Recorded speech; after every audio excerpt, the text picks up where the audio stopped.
अस्सलाम वालेकुम फ्रेंड्स, क्या हाल हैं। उम्मीद करती हूँ कि सब अच्छे होंगे और बहुत अच्छे से अपना और अपने प्लांट्स का ख्याल रख रहे होंगे और अपने फैमिली मेम्बर्स का भी ख्याल रख रहे होंगे। तो फ्रेंड्स, आज वीडियो का आगाज़ बोगनवेलिया के इन खूबसूरत से फूलों के साथ, जो कि माशाल्लाह बहुत ही प्यारे लग रहे हैं और बहुत अट्रैक्टिव कलर बना हुआ है आजकल मेरी इस वाली बेल पे। माशाल्लाह देखिए कितनी सुंदर नज़र आ रही है। तो फ्रेंड्स, आज मैं आपके साथ जिस टॉपिक पे बात करूँगी वो है कि हम मोतिया के प्लांट को यानी कि मोगरा को ट्रांसप्लांट कैसे करें। जब हम नर्सरी से प्लांट लेके आते हैं तो या तो वो छोटे छोटे पॉलीथीन बैग्स में लगे हुए होते हैं या वो बिल्कुल छोटे छोटे 5-6 इंच के गमलों में लगे हुए होते हैं, जबकि इस प्लांट को अच्छी खुली स्पेस चाहिए होती है अच्छी ग्रोथ के लिए। तो आज मेरे पास से काफ़ी दिनों से मैंने प्लांट्स मंगवा के रखे हुए हैं 2-4। तो आज मैं अपनी मोतिया की बेल को ट्रांसप्लांट करने लगी थी। तो आइए आप भी मेरे साथ देखिए कि किस तरह से हम करते हैं,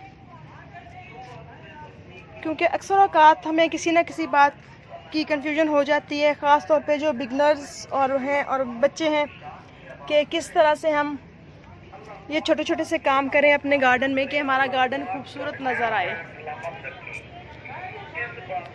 तो आते हैं अपने टॉपिक पे, देखते हैं कि कैसे हम अपनी बोगनवेलिया ये मोतिया की बेल को किस तरह से हम रिपोर्ट कर सकते हैं। ये देखें, ये कटिंग लगी हुई थी छोटी सी, जिससे ये आगे प्लांट बना है और छोटी छोटी सी वीड्स भी उगी हुई हैं इसमें। तो चलें देखते हैं हम इसको किस तरह से करेंगे, क्या रिक्वायरमेंट है इसकी, किस तरह का फर्टिलाइज़र चाहिए इसको। तो ये वाला पॉट लिया है मैंने, इसमें भल वाली मिट्टी और थोड़ी सी कंपोस्ट शामिल थी पहले से, क्योंकि इसमें मेरा एक प्लांट लगा हुआ था और कुछ अर्सा पहले ही मैंने मिट्टी बना के इसमें डाली थी। तो इस तरह मैंने बीच में से मिट्टी निकाल के तो होल बना लिया है प्लांट लगाने के लिए। तो इसमें अब मैं थोड़ी सी कंपोस्ट और चंद दाने DAP के और थोड़ी सी वुड डैश शामिल करूँगी, ताकि मेरा प्लांट फंगस से भी बच सके और उसको उसकी ज़रूरत के मुताबिक फूड भी मिल सके। तो चले आए निकालते हैं इस प्लांट को पॉट में से। इसको निकालने के लिए आपने इस तरह से अपने इस प्लांट को पकड़ के तो यूं ज़रा सा पटकने पे ये बहुत इजीली प्लांट निकल जाता है। तो ये देखें इस तरह से निकल आया है और देखें रूट्स इसकी कितनी कंजस्टेड हुई पड़ी हैं। मिट्टी में हम शामिल करते हैं चंद दाने DAP के। ये देखें बिल्कुल ½ टीस्पून के बराबर है, क्योंकि 12 इंच का गमला है तो मैं इसमें ½ टीस्पून डाल सकती हूँ। और ये इधर लिया मैंने काऊ डंग कंपोस्ट, तो 1 मुट्ठी के करीब हम इसमें काऊ डंग कंपोस्ट डाल देंगे। तो फिर इस प्लांट को रिपोर्ट करेंगे और इसी में मैं थोड़ी सी वुड डैश भी शामिल कर लूँगी इस तरह से। इस तरह से मिक्स करके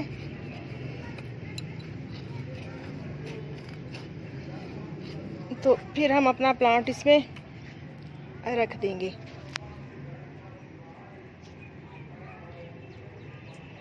और प्लांट को रखने के लिए आई थिंक के प्लांट को सीधा लगाना चाहिए, क्योंकि कटिंग के ज़रिए लगाया हुआ है तो कटिंग तो टेढ़ी है। तो चलें इसको सीधा करने के लिए एक साइड से गमले की मिट्टी और निकालते हैं। अब रख के देखते हैं कि प्लांट सीधा होता है या नहीं होता। नहीं, अभी प्लांट साइड पे आ रहा है, तो अब हम इसको थोड़ा सा नीचे से इसको इजी करेंगे, क्योंकि बहुत ज़्यादा बंधी हुई मिट्टी में लगा हुआ है, बिल्कुल चिकनी मिट्टी है ये। तो रूट्स को खोलना मुश्किल हो रहा है। इस तरह से थोड़ी सी इसकी रूट्स को मैंने विजिबल कर लिया है। तो अब हम इसको इस तरह से सेट करेंगे ताकि प्लांट पॉट में सीधा खड़ा हुआ नज़र आए। इस तरह रख के तो अब मैं इसमें मिट्टी डालती हूँ। कुछ इस तरह से सेट हुआ है प्लांट। आई थिंक कि अब ठीक है। और मज़ीद जब हम इसको धूप में रखेंगे, जहाँ इस पे चारों तरफ से एक जैसी लाइट पड़ेगी, सूरज की रोशनी पड़ेगी, तो ये ऑटोमेटिकली बिल्कुल सीधा हो जाएगा। तो इसमें मैंने मज़ीद DAP के चंद दाने डाल दिए हैं। तो इस तरह से अब ये प्लांट नज़र आ रहा है मेरा।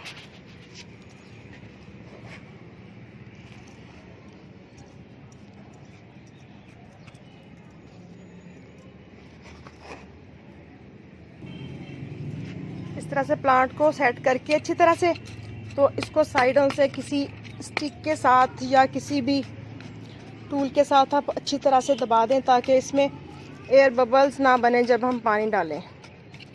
अच्छी तरह से एयर पॉकेट्स ख़त्म हो जाएं और प्लांट नए सिरे से अपने नए घर में आके तो अच्छी तरह से अपनी ग्रोथ शुरू कर सके।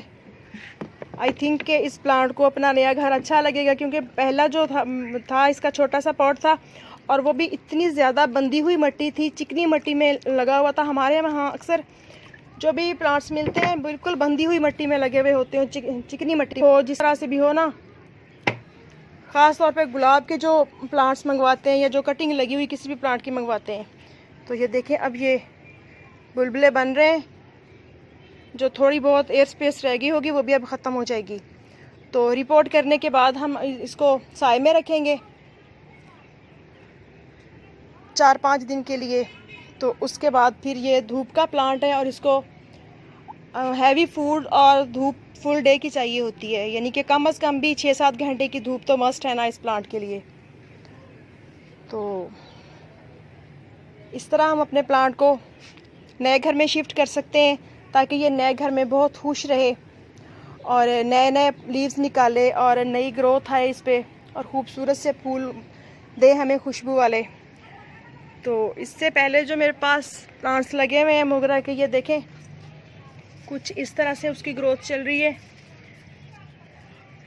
देखें कितने सारे फ्लावर्स आए हुए हैं। और मेरा प्लांट पे से फूल तोड़ने को जी नहीं चाहता। बहुत अच्छे लगते हैं प्लांट्स पे लगे हुए फूल, लेकिन जब बहुत ज़्यादा लगें तो कभी कभी उतार लेती हूँ, अदरवाइज़ मैं प्लांट्स पे से फूल कम ही उतारती हूँ। ये देखें, लेकिन प्लांट की अच्छी ग्रोथ के लिए और ज़्यादा फ्लावरिंग के लिए बेहतर होता है कि आप इसकी साथ के साथ